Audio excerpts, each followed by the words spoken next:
Good morning, viewers and listeners. Welcome to the insurance segment. I have with me in the studio Pastor Datimi Ojokojo and Mr. Adekunle Teller. Welcome. Yeah, good morning, viewers. It's good to be here. And welcome our friend who is featuring for the very first time, Mr. Teller. Yes, good morning, viewers at home. It is good to know you're there. We hope the next couple of minutes will be worthwhile with you. Our topic this morning is highlights of the Insurance Act 2003, insurance of property. But before we go talking, we'll take our quote. And our quote says, most times we feel that what we are doing is just a drop in the ocean. But the ocean will be less with that missing drop. Insurance is your dependable partner. Pastor Datimo Ojokojo. Thank you so much, Sir PJ, for that quote again. You know, what I can make out of the quote is make a difference with your life. You know, you may think what you are doing is insignificant, but it's not. The traffic man controlling traffic out there, you know what he saves? He saves a lot of people from wasting time, gridlock, traffic gridlock, and all that. So insurance is there to help you, you know, in your business.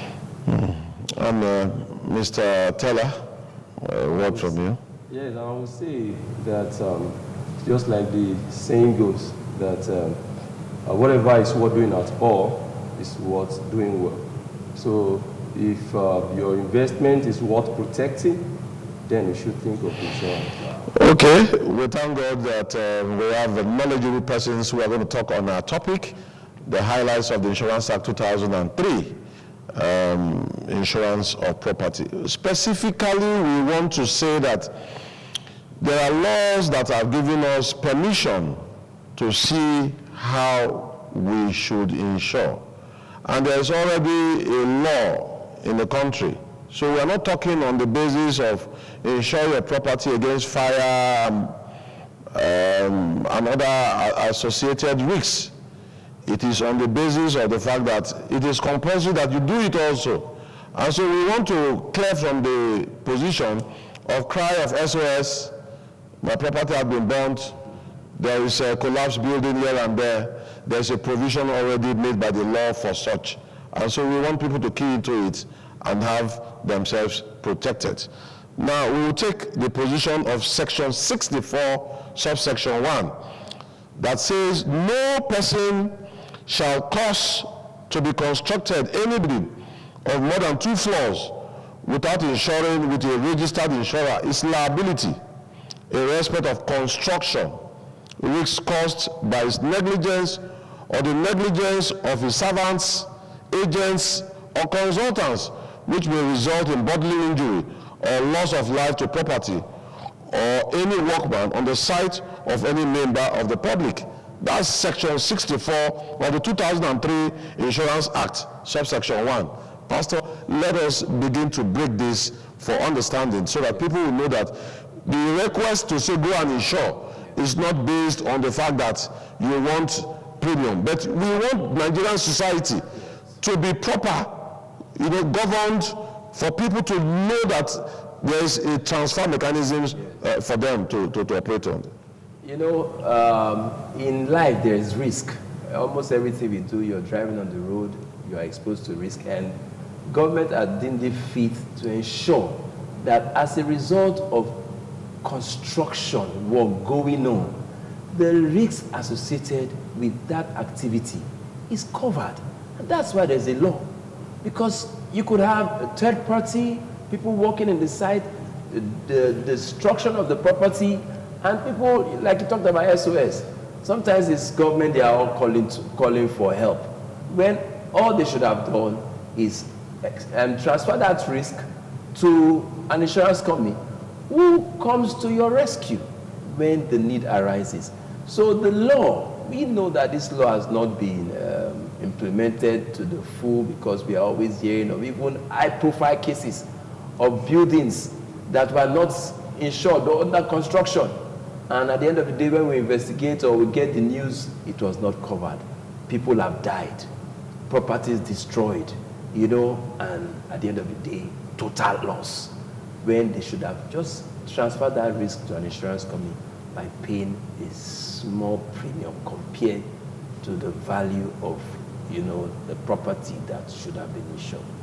So I think people should wake up and take up insurance policy for buildings under construction. Can I also add this? They don't always have to wait for a law. These things are, you must be wise when you are involved in business. Imagine a property developer, puts in so much money, and at the end of the day, you didn't do an insurance. That's foolish now. Okay, Mr. Bekule Teller, I want to look at the position of, the thinking that in course of a construction, yes, there might be negligence. Yes. And then there's also a position to say that if there's negligence, the people walking around that site, there should be protection for them. This is a beautiful dream, a beautiful vision, a beautiful idea. Why are people not taking advantage of this beautiful idea, especially when it is even, a law in the country?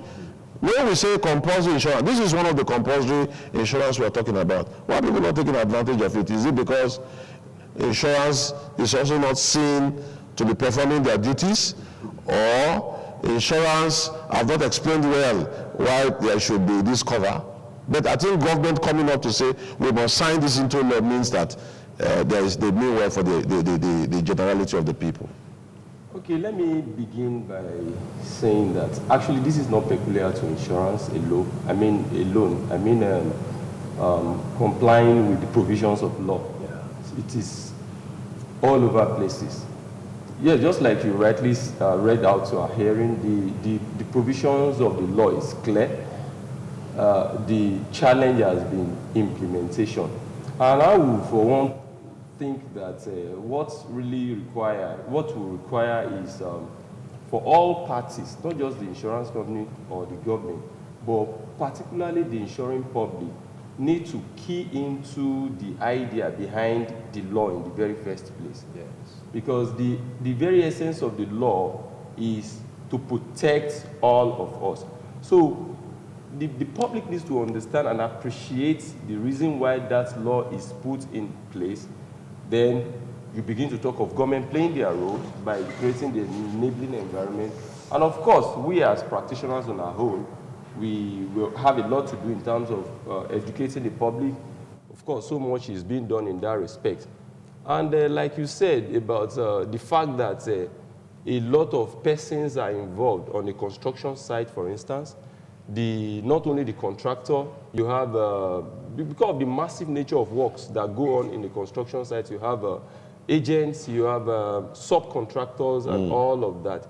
So many, even public authorities do have to visit from time to time to ensure one or two compliance with provisions of law. So you can't have so much in terms of investments and, of course, human lives exposed like that, and there isn't an insurance to take care of them in the event that there is an unfortunate event. So what I would like to close with on this is that the members of the public needs to appreciate that the essence of this compulsory insurance is in the best interest of all and so on. Okay. There's something very interesting here I want us to look at. Section 64, subsection 2, says the duty to insure under subsection 1 of this section shall arise when a building is under construction. When there is a start of a building, not when it is finished. Yes. When it is starting. So they are aware that there's a risk exposure, from that very moment. I think it's important that we note these points. The time is really not on our side now, but we are promised that we are going to make full explanation, full expression as regards what the Insurance Act 2003 concerning insurance of property is talking about.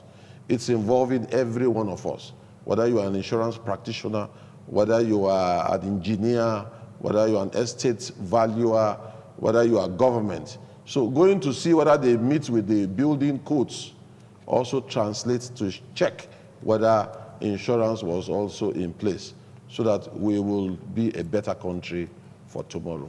Thank you for watching. God bless you and have a wonderful day.